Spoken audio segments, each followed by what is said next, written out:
अस्सलाम वालेकुम जी, कैसे हैं आप सब। उम्मीद है कि आप सब ठीक ठाक होंगे, खैर खैरियत से होंगे। शुक्र अल्हम्दुलिल्लाह मैं भी बिल्कुल ठीक ठाक हूँ। तो अभी ना यहाँ पर मैं नाश्ता बना रही थी। सफाई वगैरह का सारा काम मैंने ख़त्म कर लिया था। सुबह उठते ही ना मैंने चिया सीड्स पिए थे, वॉक करके वापस आके ना चिया सीड्स मैंने भिगोए हुए थे तो वो मैंने पी लिए। उसके बाद काम वगैरह किया है तो अभी मैं नाश्ता बना रही थी।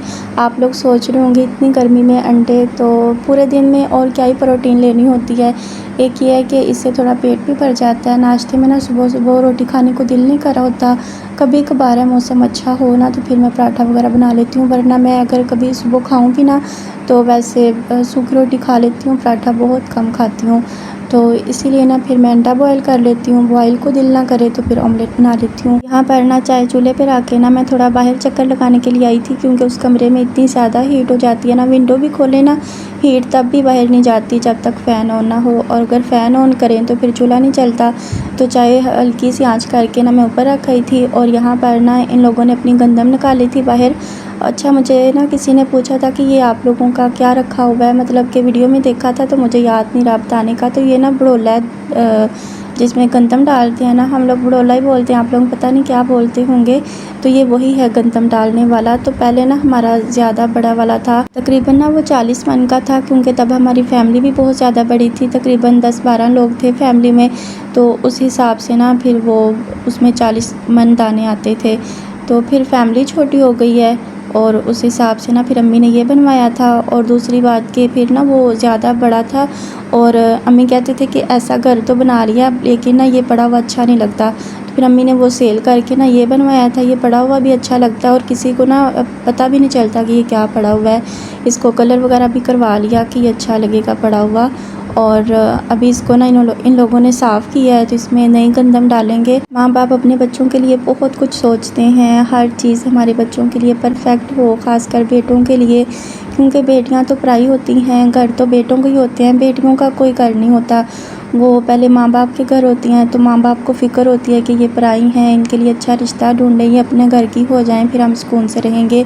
हमारे सर से ना ये एक जो है ना फ़र्ज़ उतर जाए। फिर जब उसकी शादी हो जाती है, अपने शोहर के घर चली जाती है, उसका शोहर कहता है ये मेरा घर है, और जब आगे बच्चे हो जाते हैं वो कहते हैं ये हमारा घर है। मतलब कि औरत का कभी कोई घर नहीं बनता। अच्छा, जब मैंने इस घर का होम टूर दिया ना तो मेरी एक प्यारी सी बहन ने ना इंस्टाग्राम पे आके मुझे मैसेज किया कि मैंने ना ये वीडियो अपने हस्बैंड को दिखाई है, तो वो कह रहे हैं कि मुझे यकीन नहीं आ रहा कि एक औरत हो के ये सब कुछ कैसे करवा सकती है।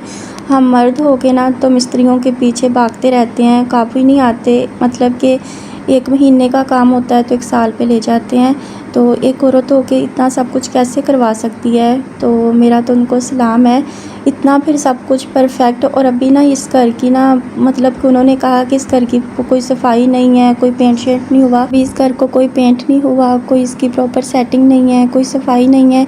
अगर अच्छा सा पेंट हो, अच्छी सी सफाई की हुई हो, अच्छी सी सेटिंग की हुई हो तो ये घर और भी कितना प्यारा लगेगा। ये कमरा भी मेरी अम्मी की पसंद से नहीं बना था। मेरी अम्मी कहते थे ये कमरा ना बाहर वाली साइड पे बनाना है, फ्रंट साइड पे, और इसका एक जो विंडो है ना वो बाहर वाली साइड पे हो, आगे पिलर हो और आगे ग्रिल लगेगी। ये कमरा बस जल्दी में भाई ने तैयार करवाया था कि आप लोग ना बस जल्दी से ऊपर शिफ्ट हो जाओ, और बस अभी काम जारी था कि बस फिर अम्मी की तबीयत ज़्यादा ख़राब हो गई और ये बस इधर ही रुका रह गया। अच्छा, नाश्ता करने के बाद ना फिर मैंने कपड़े भिगोए हुए थे सरफ़ में, वो धो के ना मैं अपनी बहन की तरफ तार पे डाल आई थी, और उतनी देर ना मैं उधर ही बैठी रही कि ड्राई हो जाएं तो मैं इनको उतार के ले जाऊं। तो अभी थोड़े थोड़े ड्राई हुए थे कि मैं उतार के ले आई और कमरे में आके ना चारपाई पे डाल दिए थे, क्योंकि धूप बहुत सख्त थी और लॉन के कपड़ों के तो फिर कलर फ़ौरन ख़राब हो जाते हैं।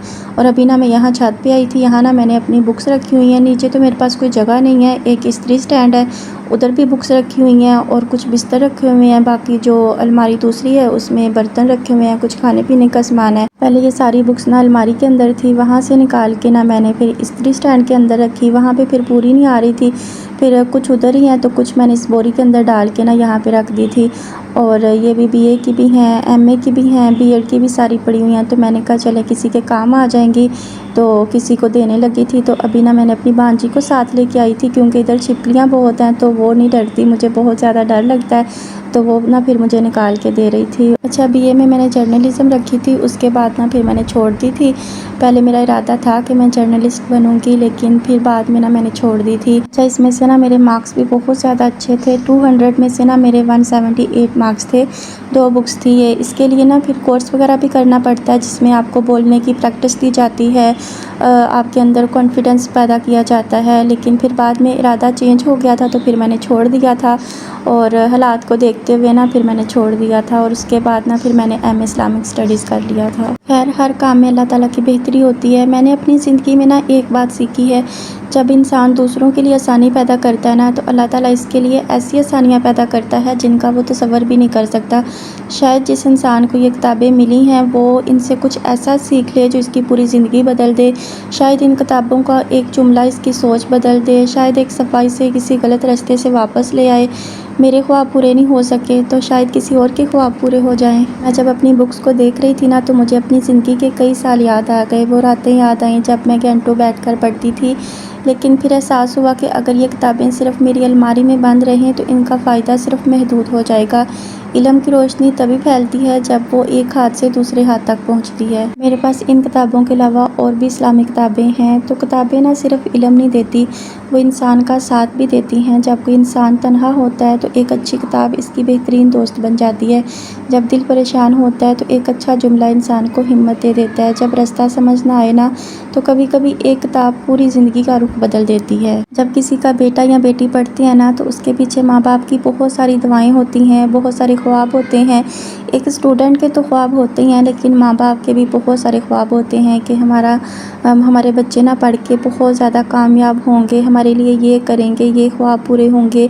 लेकिन कुछ ख्वाब ना अधूरे रह जाते हैं, लेकिन उसमें भी अल्लाह ताला की बेहतरी होती है। इन किताबों के पीछे ना बहुत ज़्यादा मेहनत करनी पड़ती है। देखने में तो ये आम सी किताबें हैं, लेकिन इसके पीछे ना बहुत ज़्यादा सफ़र करना पड़ा है। और इस सफ़र में ना मेरी अम्मी ने हर कदम पे मेरा साथ दिया है। जब हम पेपर देने जाते थे ना, तो अम्मी 3-3 घंटे बाहर बैठे रहते थे, इंतज़ार करते रहते थे। जून जुलाई की गर्मी में ना अम्मी बाहर ग्राउंड में बैठ के इंतज़ार करते थे। और जब हम पेपर देने जाते थे ना, तो वहाँ के सर जो निगरान थे बहुत ज़्यादा हिम्मत देते थे। वहाँ पे और भी बहुत सारे स्टूडेंट थे जो रेगुलर थे, और हम भी बहुत सारी लड़कियाँ प्राइवेट थी, बहुत सारे लड़के प्राइवेट पेपर दे रहे होते थे। और स्पेशल ना सर उनको रेगुलर को बताते थे कि ये बच्चे ना खुद से मेहनत करके यहाँ तक आए हैं, इनको कोई भी गाइड करने वाला नहीं है, ये अपनी मेहनत से यहाँ तक पहुँचे हैं। हम सबकी ज़िंदगी में कुछ ना कुछ ऐसा ज़रूर होता है जिसे छोड़ना काफ़ी मुश्किल लगता है। कभी कोई चीज़, कभी कोई रिश्ता, कभी कोई आदत और कभी कोई ख्वाब। लेकिन ज़िंदगी हमें यही सिखाती है कि बाज़ औक़ात आगे बढ़ने के लिए कुछ चीज़ों को छोड़ देना ज़रूरी होता है। कुछ ख्वाब जो होते हैं ना, वो अधूरे छोड़ देने ज़रूरी होते हैं। ये छोड़ना और ये अधूरे ख्वाब ना नुकसान नहीं करते, बल्कि नई शुरुआत होती हैं। पता है, जब एक दरख्त अपने पुराने पत्ते गिराता है तो वो ख़त्म नहीं होता, बल्कि नए पत्तों के लिए जगह बनाता है। बिल्कुल इसी तरह जब इंसान कुछ चीज़ें दूसरों के लिए छोड़ देता है तो अल्लाह ताला इसकी ज़िंदगी में नए दरवाजे खोल देता है। मैंने एक फुल वीडियो बनाई है जिसमें मैंने सब कुछ बताया है कि मैंने किस किस तरह अपनी स्टडी कंप्लीट की है, तो आप लाजमी देखिएगा। अच्छा, तो बातों बातों में ना वीडियो कहाँ से कहाँ आ गई है। अच्छा, मुझे आप सब में ना अपनापन महसूस होता है।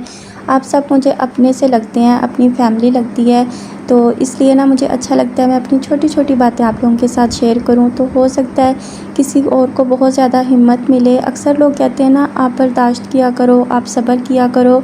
उनको क्या पता कि किसने कितना बर्दाश्त कर लिया है और कितना कर रहा है और कितना अभी बाकी है। अच्छा, यहाँ पर मैं आपको एक बात बताऊँ। जब लोग कहते हैं ना बर्दाश्त करो, सब्र करो, सब्र तो इंसान कर लेता है, बर्दाश्त भी बहुत कुछ कर लेता है, लेकिन वो वक़्त से पहले ही बूढ़ा हो जाता है। वो अपनी ना उसकी अभी उम्र नहीं होती, लेकिन वो वक़्त से पहले ही बूढ़ा हो जाता है। वो अंदर से खोखला हो जाता है। वो जब अपने लिए ज़िंदगी जीना स्टार्ट करता है ना, तो फिर उसके अंदर हिम्मत नहीं रहती। छोटी छोटी चीज़ों के लिए ना वो बहुत ज़्यादा थकावट महसूस करता है। आप लोग भी बताइएगा कि आपके साथ भी ऐसा होता है। मेरे साथ ना अब दिन ब दिन ऐसा ही हो रहा है कि मेरा ना मेरी बॉडी मेरा साथ नहीं देती। एक रोटी मेरे लिए बनानी मुश्किल हो जाती है कि मैं ना बहुत ज़्यादा मुझे थकावट महसूस होती है। पता नहीं मैंने कितना को काम कर लिया है, चारपाई से उठने को दिल नहीं करता। ऐसे लगता है जैसे ना कोई पाँव में सुइयाँ चुभ रही हों। अजीब कैफ़ियत हो जाती है कि पता नहीं मैं अंदर से कितनी बीमार हूँ, बस ऐसा मुझे फ़ील होता है। अच्छा, काफ़ी दिनों से ना मैं सोच रही थी कि मैंने डिब्बे धोने हैं, नमक मिर्च वाले, पत्ती चीनी वाले। गंदे तो नहीं थे, लेकिन जब वो ऑयल वाले हाथ लगते हैं ना तो वो ऑयली से हो जाते हैं। तो अभी मैंने सारे खाली किए हैं। मसाले भी काफ़ी ख़त्म हुए हुए थे, घी ख़त्म हुआ हुआ था, वो मंगवाना है। तो मैंने कहा सबसे पहले ना मैं इनको धो देती हूँ। धूप में ना मैं रख आई थी कि अच्छे से ड्राई हो जाएँ और इनके अंदर कोई स्मेल भी बाकी ना रहे। उसके बाद सब्ज़ी वाला आ गया था तो उससे ना मैंने आज भिंडी ली है। तो इतनी फ्रेश नहीं थी, लेकिन ना दिल कर रहा था कि मैंने पूरी गर्मियाँ ना बनाई नहीं है, तो मैंने कहा चलो आज ना भिंडी लेके बनाती हूँ। मसाला लिया है और प्याज ना मैंने लिए हैं, ये ना मैंने सर में लगाने हैं। प्याज के ना पानी निकाल के ना वो मैंने सर में लगाना है, और जब मैं निकालूँगी ना पानी उसके अंदर ना मैंने सिरका ऐड करना है। तो जब मैं लगाऊंगी ना सारा बना के तो मैं आप लोगों के साथ भी शेयर करूंगी कि मैं पहले यूज़ कर चुकी हूँ। जब मेरे भाई की शादी थी ना तब भी मेरे बाल बहुत ज़्यादा गिरते थे, तो मैंने ना ये बना के ना लगाया था। तकरीबन 1 वीक तक ना मैंने प्याज उसमें ना सिरके में डाल दिए थे। फिर मैं डेली ना रात को लगा के सुबह ना मैं धो लेती थी सर। डेली मैंने लगाना होता था। एक पूरा महीना मैंने लगाया था और 100 में से ना 80% मेरे बालों में इजाफा हुआ था। अब फिर बाल बहुत ज़्यादा गिर रहे हैं, तो अब फिर मैंने सोचा कि मैं लगाऊंगी।